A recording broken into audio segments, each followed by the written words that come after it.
What if mercy were not merely something Allah gives, but something He has taken upon Himself? The Qur'an tells us, "Your Lord has taken upon Himself to be merciful."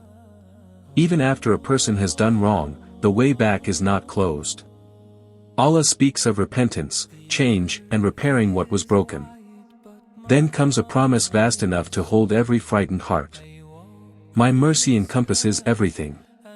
And to those burdened by their own sins, Allah says, do not lose hope in Allah's mercy. Allah certainly forgives all sins. Mercy does not tell us to remain as we are. It invites us to return, to change, and to begin again. No sin is beyond Allah's forgiveness. For the one who sincerely repents, do not let shame drive you away from Allah. Let it become the first step back to Him.